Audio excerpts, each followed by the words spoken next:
खंडोबाचा नियम असा आहे, नवीन जोडपं जर खंडोबाचं, कारण खंडोबा आणि तुळजाभवानी हे महाराष्ट्राचं कुलदैवत आहे. लग्न झालं की जेजुरीला जावं लागतं. जेजुरीला गेलं, चला जेजुरीला जाऊ. जेजुरीला गेलं की तिथला एक नियम आहे, नवीन जोडपं जर आलं तर बायकोला खांद्यात घेऊन 5 पायऱ्या का होईना चालावं लागतं.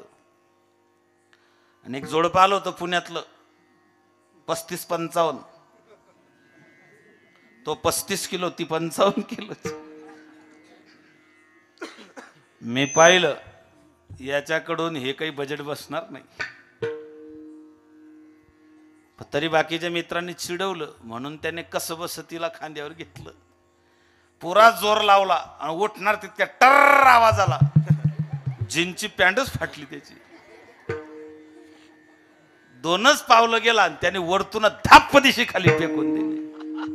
ताकद राहिली नाही. ताकद, शक्ती पाहिजे ना जीवनामध्ये. कोणतंही कार्य करायचं असेल, नको जाऊ देऊ भंगा, नको जाऊ देऊ भंगा, नको जाऊ देऊ भंगा, नको जाऊ देऊ भंगा. गात्रे माझी पांडुरंगा, गात्रे माझी पांडुरंगा, नको जाऊ देऊ भंगा, नको जाऊ देऊ भंगा. पांडुरंगा,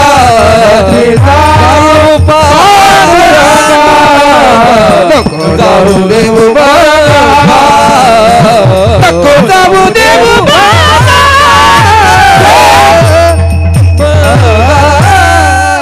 नको जाऊ देऊ भंगान, गात्रे माझे पांडुरंगा. ताकदीचे माणसं होते पूर्वी, तब्येती तशाच होत्या. भगवान कृष्णानं करंगडीवर गोवर्धन उचलला होता. करंगडीवर, आपल्या करंगडीवर फोल्टन पियन थांबत नाही. आम्हाला युरियाची थैली 2 जण धरावी लागतात. पूर्वीच्या काळामध्ये आहारही तसा होता. आता सकाळी चहा पाव, दुपारी वडापाव, संध्याकाळी भाजी पाव, हे खाऊन झाला आत पाव. आहार सकस राहिला नाही. आहारामुळे विचारशुद्धी राहिली नाही. विचार शुद्धीमुळे मायबाप जीवनाची शुद्धी होते, ती आजकाल पाहायला मिळत नाही. म्हणून हे शक्तीची, ऊर्जेची उपासना आहे. श्रीमद भागवताच्या 2य स्कंदात वर्णन आलं, कोणत्या देवाची उपासना केली की काय मिळतं. त्याच्यामध्ये देवी तू श्री कामस्तू असं म्हटलेलं आहे. ज्याला धन प्राप्त करायचंय, ज्याला लक्ष्मी मिळवायची, त्याने मायादेवीची म्हणजे दुर्गा देवीची उपासना करावी. तिची उपासना केली की धन मिळतं. 9 दिवस त्या ठिकाणी तिची उपासना आहे. आणि मायबाप लक्ष्म्या भरपूर आहे ना, भाग्यलक्ष्मी, वैभवलक्ष्मी, धनलक्ष्मी, धान्यलक्ष्मी, वस्त्रलक्ष्मी, अचल लक्ष्मी, चल लक्ष्मी. लक्ष्मीचे प्रकार भरपूर आहेत. समोरच्या दरवाजानं वाजत गाजत येते ती महालक्ष्मी, आणि टेबला खालून येते तो पैसा. वाजत गाजत येते ते लक्ष्मी. लक्ष्मीची सख्खी बहीण दारू आहे. लक्ष्मीची सख्खी बहीण दारू आहे. ज्या घरात ती येते एकटी मालकाला सोडून, त्या घरात तिची बहीण संध्याकाळी भेटायला आल्याशिवाय राहत नाही. पण तिचा मालक जर असेल तर ती घरात यायला घाबरते. लक्ष्मीचा मालक कोण आहे? भगवान नारायण. लक्ष्मी सहित शोभे. लक्ष्मी नारायणाची जर आराधना घरात असली तर तिच्या बहिणीला तिथे नो एंट्री आहे. विठ्ठल विठ्ठल विठ्ठल विठ्ठल.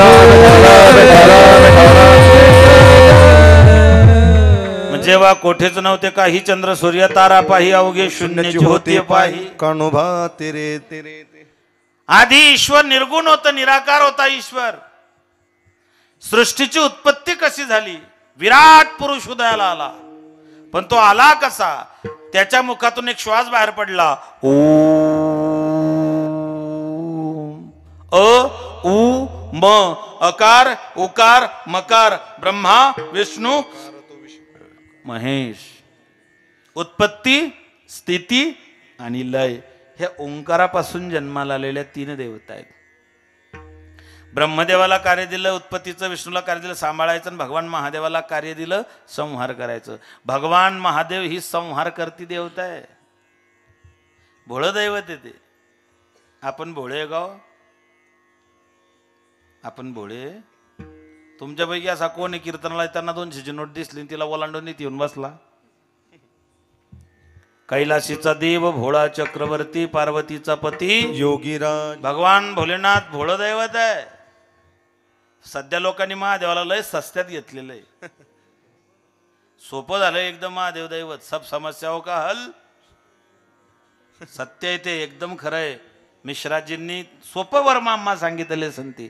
एकदम सोपं सांगितलं की तांब्याभर पाण्यावर महादेव पावतो. पण महादेवाच्या डोक्यावर तांब्याभर पाणी टाकलं, तिकून येताना दुसऱ्याचा भुईमुंग उपटून आणला.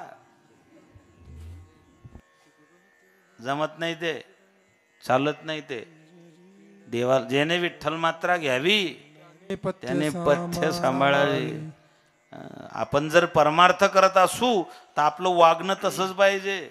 पथ्य नाम विठोबाचे. नाही तर मग हरिमुखी म्हणा हरिमुखी म्हणा कळव्याची पेंडी चोरा चालत नाही. विठ्ठल विठ्ठल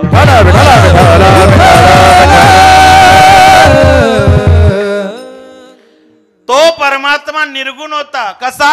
रंग नहीं रूप नहीं नहीं वर्ण छाया. रंग नहीं रूप नहीं वर्ण छाया. रंग नहीं रूप नहीं नहीं वर्ण छाया.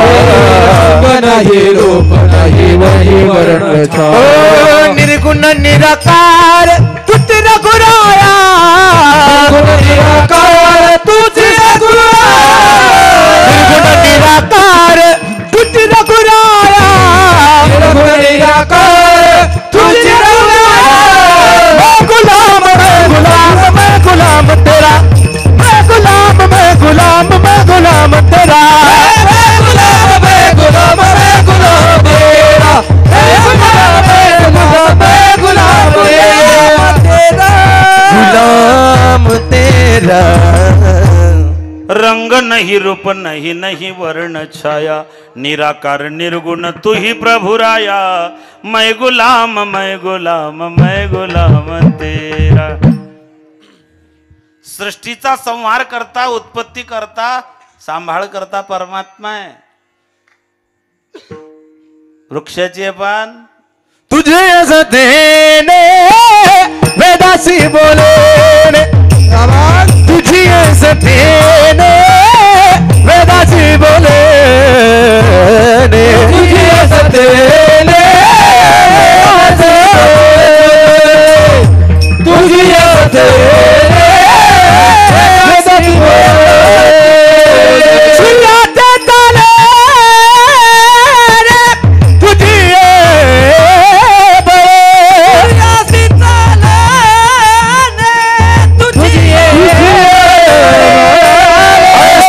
समर्थ ब्रह्मांडाचा देव. ऐसा तू समर्थ ब्रह्मांडाचा देव.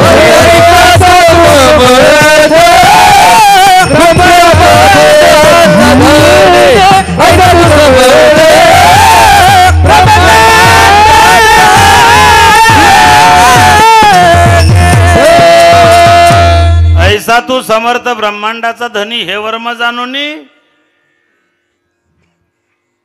तुम्ही चंद्रावर जा, मंगळावर जा, शुक्रावर जा, सूर्यावरती जा, ब्रह्मांडाचा, अंतरिक्षाचा, पृथ्वीचा कुठलाही तपास करा, हे सगळं त्याच्या ताब्यात आहे.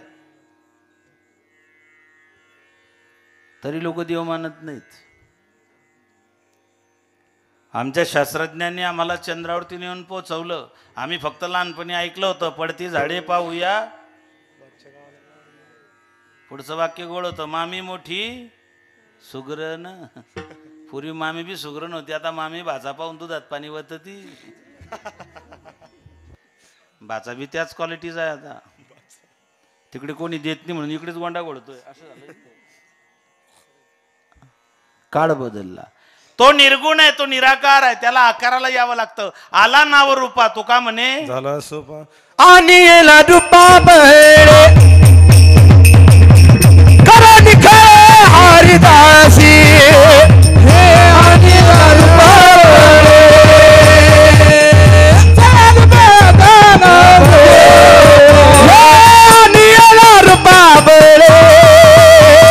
करुणी खळे हरिदासी करुणी खळे हरिदासी करुणी खळे हरिदासी हे लीला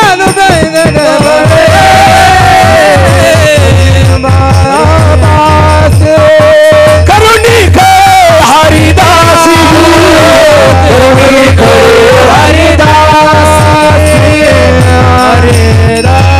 आणीला रूपा बळे करुणी खडे हरिदासी तुका म्हणे आले रूपा अव्यक्त चांगले. त्याला आकार नव्हता, त्याला आकाराला यावं लागतं. मग एकट्या ईश्वराला आकाराला येता येत नाही, एकट्या ईश्वराला अवतार घेता येत नाही, एकट्या भगवंताला सगुण होता येत नाही. मग त्याला सगुण होण्याकरता ज्याचा आधार घ्यावा लागतो तीच नाव योग माया. तिला म्हणतात आदिशक्ती. आदिशक्ती मुक्ताबाई दासीजनी लागे पायी. ती प्रत्येक युगात ईश्वराचं कार्य साध्य करते. ती द्वापार युगामध्ये भगवान कृष्णाची बहीण बनली. तुझ लागी वधी उपजला मजा आधी. ती भगवान कृष्णाची बहीण बनली, वीज कडाडली आणि आकाशात निघून गेली द्वापर युगामध्ये. कलियुगामध्ये ब्रह्मा विष्णू शिव रूपासी आले, निवृत्ती सोपान ज्ञान प्रगटल. अग्नि मुक्ताबाई ब्रह्मचित्तले, अवतार धरुनी जग उद्धरिले. जय देवी जय देवी जय मुक्ताबाई, आदि माते जननी वंदन तव पाई. जय देव जय देव जय देव जय देव जय मुक्ताबाई, आधी माते धरणी वंदे तो पायी. जय देव जय देव. ब्रह्मा विष्णू शिव रूपासी आले, निवृत्ती सोपान ज्ञान प्रगटले. भगनी मुक्ताबाई ब्रह्मचित्कले, अवतार धरोनी जग उद्धरिले. जय देवी जय मुक्ताबाई, आदि माते जननी वंदन तो पाई. जय देवी जय देवी. ब्रह्मा विष्णू महेश या तिघांना जिने जन्माला घातलं ती मुक्ताबाई कलियुगात ज्ञानेश भगिनी. ती ज्ञानोबारायांची बहीण, तीच म्हणजे आमची माय मुक्ताबाई. माय बापा हो, तिला ईश्वराला साकार सगुण बनवता येतं म्हणून तिला ब्रह्मचित्कला म्हटल्या गेलं, किंवा तिला आदत्रय जननी म्हटल्या गेलं, तिला जगत्रय जननी म्हटल्या गेलं, तिला जगन्माता म्हटल्या गेलं. हे जेवढे स्वरूप आहेत ते भगवतीचे स्वरूप आहेत. नाही बाप,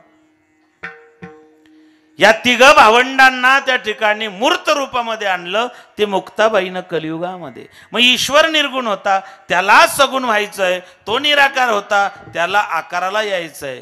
मग त्यासाठी त्या भगवतीला अवतार घ्यावा लागला. अनादि निर्गुण प्रगटली भवानी, अनादि निर्गुण प्रगटली भवानी, अनादि निर्गुण प्रगटली भवानी, अनादि निर्गुण प्रगटली भवानी. मोह महिषासुर मर्दना लागोनी, मोह महिषासुर मर्दना लागोनी, मोह महिषासुर मर्दना लागी, मोह महिषासुर मर्दना लागी. पापाती करावया जाणनी, विविध पापाती करावया जाणनी, विविध पापाची करावया जाणनी, विविध पापाची करावया जाणनी. लागे तू पापाशी निर्वाणी.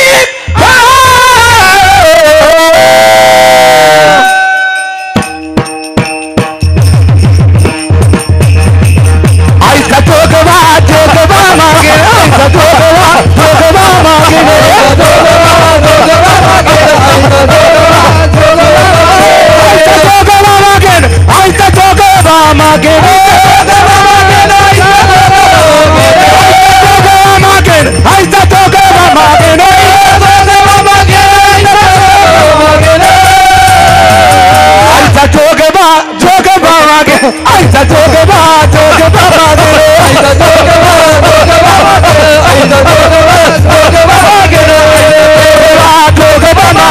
आईचा जोगवा मागे मागे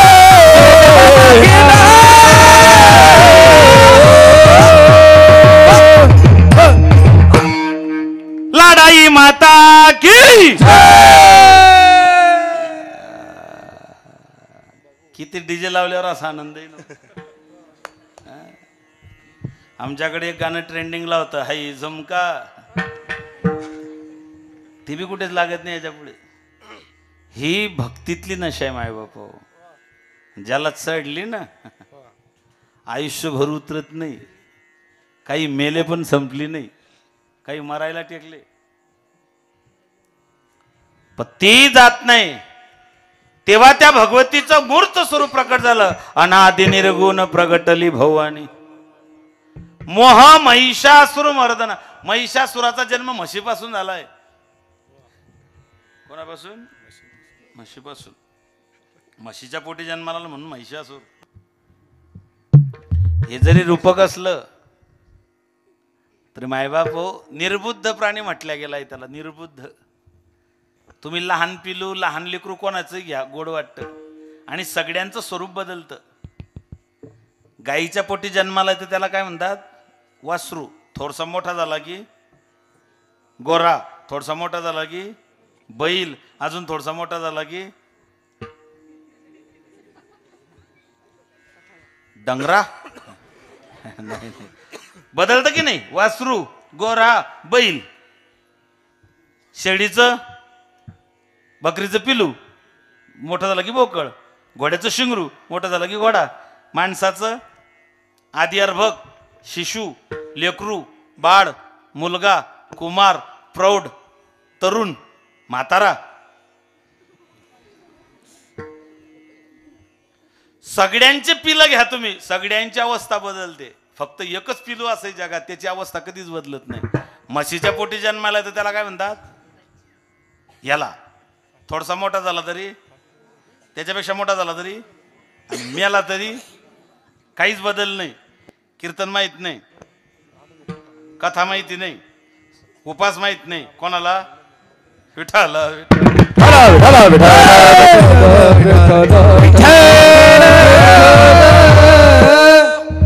जनावरांना अक्कल आहे. जनावरांना जुन्या काळात जर राजा मेला आणि राजाला जर मुलगा नसला, मग राजा बनवायचा कोणाला? तेव्हा काही मतदान नव्हतं.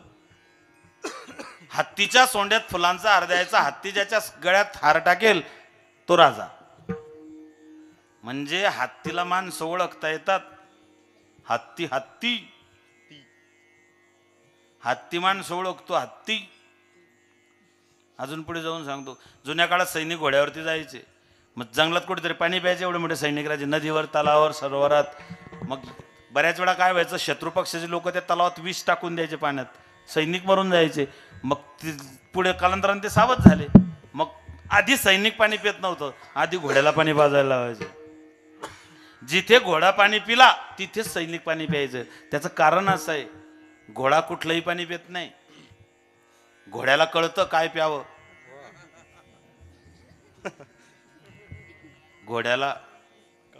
घोडा दूषित पाणी पित नाही. गाढव गढूळ पाणी पित नाही. गढूळ, गाढव, गाढव, गाढव, गधड, गाढव गधूळ पाणी पित नाही. माणूस कोणतंच पाणी सोडत नाही. गधड्याला कळतं काय प्यावं. काय दुर्दैव आहे माणसाचं. कुठलेच पशु पक्षी सूर्यास्त झाल्यानंतर खात नाही. माणूस असा एकमेव रातभर खातो. आम्हाला कीर्तनाला उशीर झाला असता. नाही नाही महाराज, लोक बसले, तात्कडत 9 वाजले, आता फेटा बांधा. मग 11:30 नंतर आरोग्यशास्त्रानुसार, आयुर्वेदानुसार 6:30च्या नंतर जेवण चालत नाही किंवा करू नये, जर निरोगी राहायचं असेल तर. पण या गोष्टी सांगून फायदा नाही. मला माहित नाही तुम्ही ऐकणार नाही आणि मी आगाऊपणा केल्याशिवाय राहणार नाही. काही लोक आगाऊ असतात, त्यातला मी आहे. बरं वाटलं तुम्हाला? आता आमच्या नावावर पावत्या फाटल्या की तुम्हाला गुदगुदू गुदगुद्या होतात नाही का? सत्य येते. आयुर्वेद शास्त्राचा तो नियम आहे. भगवती अवतीर्ण झाली, प्रकट झाली, अनादि निर्गुण प्रगटली भवानी. तेव्हा एक ढालगज निर्माण झाली. तिने एवढी ख्याती केली. ढालगज म्हणजे माया. सगुण गुण माया, माया आली कोल्हाटीन केळाया. सगुण गुण माया, माया आली कोल्हाटीन केळाया. सगुण गुण माया, माया आली कोल्हाटीन केळाया. सगुण माया, माया आली कोल्हाटीन केळाया. सगुण गुण माया, माया आली कोल्हाटीन केळाया. सगुण गुण माया, माया आली कोल्हाटीन केळाया. सगुण गुण माया, माया आली कोल्हाटीन केळाया. सगुण गुण माया, माया आली कोल्हाटीन केळाया. सगुण गुण माया आली कोल्हाटीन खेळाया. कोल्हाटीन म्हटलेलं आहे तिला. तुम्हाला मला नाचवते ती माया. भगवंताच्या जवळ असते ती योग माया, योग निद्रा. आपण मायेमध्ये जीव कर्मीने आपण मायेत अडकलेलो आहे. परमात्मा मायापती आहे. तो का म्हणे माया आणि होय दासी लागे. आपण मायेच्या ताब्यात आहे, माया देवाच्या ताब्यात आहे. आपण मायेच्या ताब्यात आहे. तुम्ही आपण सगळेजण तिच्यात अडकलेलो आहे. बोल नका रे, होय बोल नका, अजिबात बोल नका. हेच लेकर पुढे अपक्ष म्हणून उभे राहताना गावाचा सत्यानाश करता. मग विठाल विठाल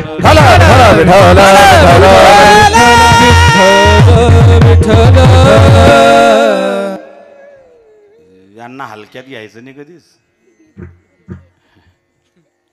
अजिबात नाही. आमचा लाडका साई मंदिरामध्ये गेला, लहानसा होता. मंदिरातल्या पुजाऱ्याने हुसकवून दिलं त्याला. दुपारच्या वेळेस झोपायचं नाही, घंटा नाही घरी. एक शब्द बोललं पोरग, एक शब्द. घरी मुकाट्यानं आलं.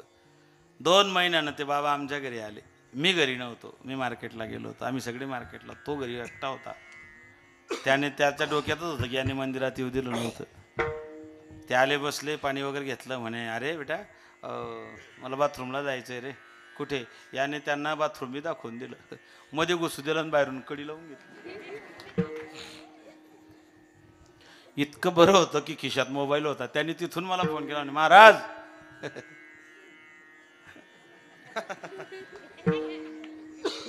यांचा नाद करायचा नाही, हे कधी जिरवून टाकतील त्याचा भरोसाच नाही. तरी तुमच्या गावातील लेकरं खूप चांगली. माझी कथा होती चोपडा तालुक्यात. कथेला नवग्रह मांडले होते, थंडीचे दिवस होते. एक पोरगं पुढेच गोधडी घेऊन बसलं होतं. 5 मिनिटं तोंड उघडं करायचं आणि लगेच झाकून घ्यायचा. 5 मिनिटं तोंड उघडं करायचं आणि लगेच झाकून घ्यायचा. म्हटलं या असं तर द्वारकाधीशाचं होतं दर्शनाचं, किंवा मथुरेला द्वार केलं होतं. असा काय करतोय? मी आमच्या तबल जिल्ह्याच्या म्हटलं का हा असा काय करतोय? म्हणे बाबा त्याने नवग्रहावरचं खोबरं उपाडून दिलंय. खोबरं खायला लागला, घास खाताना तोंड झाकून घेतो, घास गिळून झाला की तोंड उघडं करतो.